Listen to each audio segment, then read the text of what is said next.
Barry Condor, sir.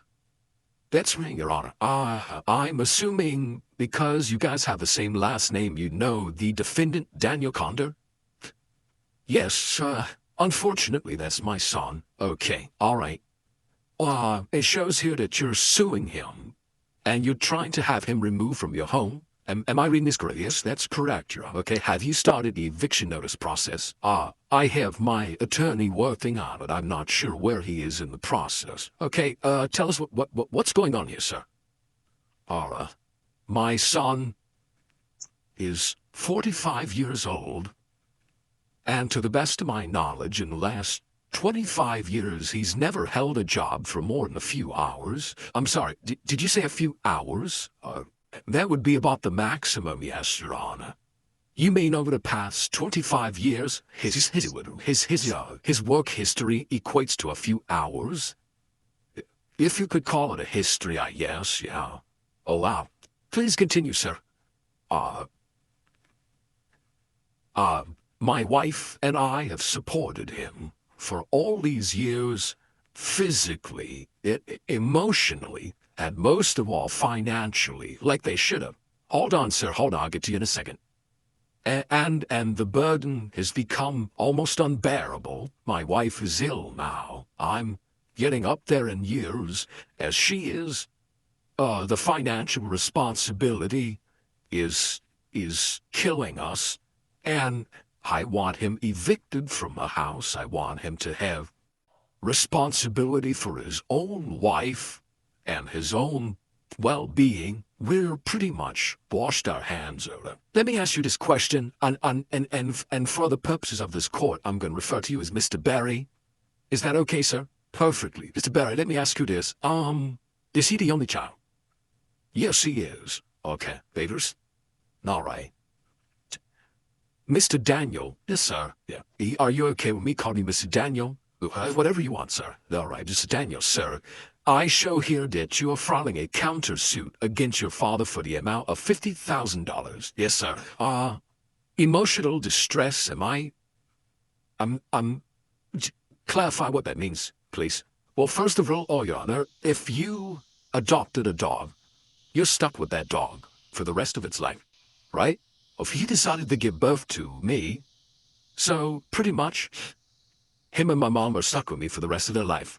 Okay? Are you adopted, sir? No, sir. Okay? So you are the biological child of Mr. Barry Condor and his wife. Yes, sir. Your mother. Yes, Your Honor. Okay. Now, when you say they're stuck with you, you're stuck. They're stuck with you for the rest of their lives. What does that mean exactly, sir? That means like taking an animal into your home. It's now their home too.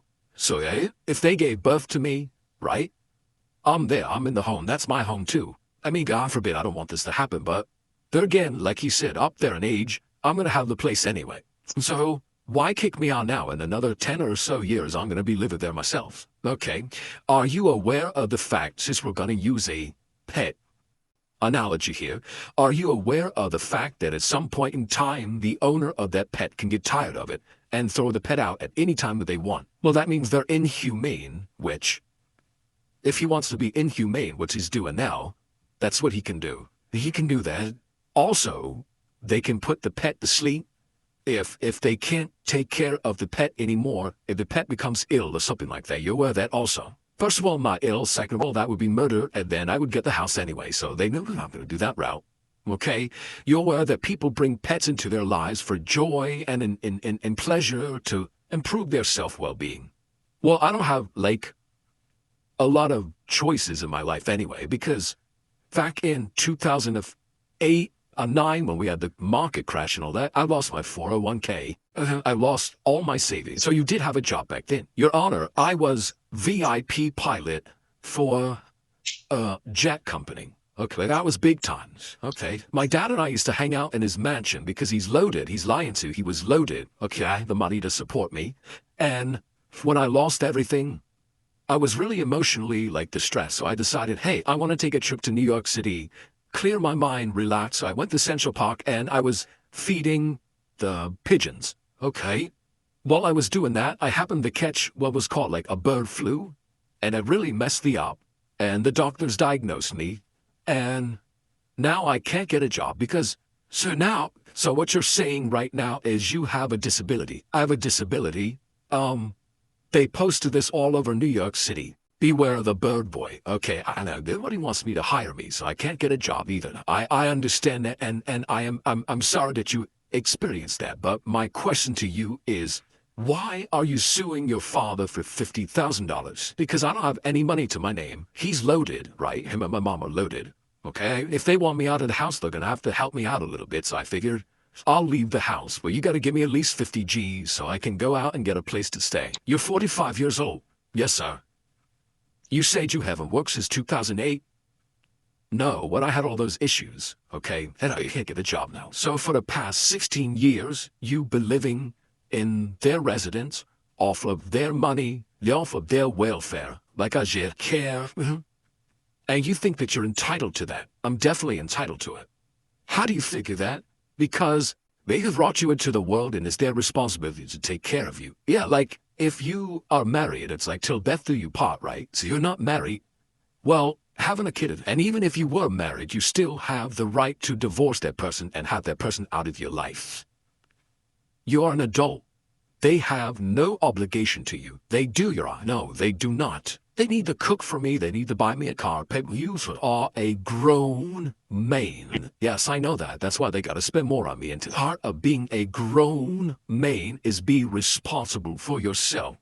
Babies cannot take care of themselves. Toddlers cannot take care of themselves. People who are in elementary school cannot take care of themselves. I do a lot. By the time you get to middle school, you start to develop that skill set. You know what stuff is in the kitchen. You know how to feed yourself. So 25 years, Your Honor. I do so much stuff around by the time you hit hold on. By the time you get to high school, you go out, you can start working, getting a job, learn how to drive a car. By the time you are 18 years old, and in this state you are legal when you're 18 years old as an adult, you are responsible for your own self. Now, granted, you say you developed a disability back in 2008, and again, I am sorry that you went through that. But that man right there, Barry Condor, he is not responsible for you. He is not. Yo, what's your wife's name? Joanne Condor. She is not responsible for you, okay? They're not. They did their job as parents. They brought you in this world. They gave you the foundation. Now, once you get that foundation, if you don't want to build off that foundation, my friend, that is on you. They did not fail you. You failed yourself.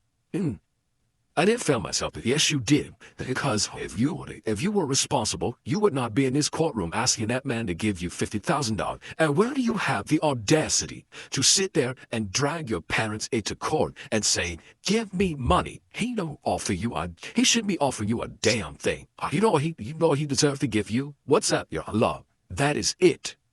And the last time I checked, love was free. It didn't come on a price tag. Well, it ain't coming this way because he shows me no love. He doesn't buy me anything I want. He sits on the couch and eats potato chips and plays with the new Xbox, and he wouldn't even buy it for me. So your love is gauged with materialistics. Yes, it is. That's how the world works. You owe me a lot. He brought me in this world. He owes me a lot. He's lucky that I'm here for him. Bill Cosby once had a joke. And the joke said, I brought you in this world and I can take you out. Now, the funny thing is my mama told me the same thing, and I learned to straighten up. Now, because you didn't learn to straighten up, that is on you. But guess what today? Like my grandmother used to say, you gonna learn. Your case, your counter for $50,000, you are not going to be granted that. Your eviction notice, once it comes, you will be granted the eviction.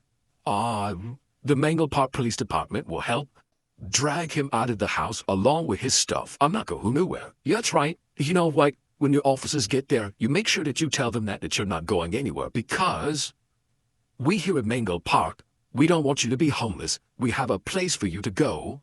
Once you say, I'm not leaving, you do? Well, guess what? That'll be great, because I'll leave their house, I'll go to your house, and guess what? I'm not going to pay my bills when I'm in jail, and I'm going to eat all. Or you know what?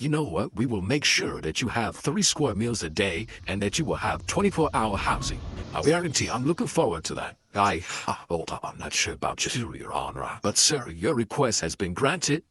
This case is adjourned. Thank you. Judge Porter, I think he made a very wise decision. Apparently, my wife and I made a very poor one. 25 years ago when we let him freeload off of us. So much of this is, I think, our own fault for spoiling him, and the spoiling went on a little too long. We want him to take his responsibility for his own life. And if he can't do that after 25 years of freeloading, I don't know, that can't be our problem anymore. We're getting up there in years, and we'd like to enjoy our so-called golden years, just the two of us, without Daniel. We've had enough of him. And, I just want to, Judge Porter made a very wonderful decision, and he gave us our lives back. Thank you. You know, I really don't feel positive about the judge's decision, because I feel if you're going to bring a kid into this world, then they should be with you for the rest of your life, whether they move out and decide to go get their own place and all that, or stay in the house. I mean, I'm going to get it anyway, so why not just let me stay there now? Who cares? They want to live their golden years together. They're going to live their golden years with me involved in it, because I'm part of them. They made the decision 45 years ago to have me. I'm here to stay, and I'm not leaving. I don't care what the judge says. I don't care if Mango Park police want to try to get me out. I'm not leaving, man. I'm taking over that house, so you know what? Come and try to get me out of there. I'm not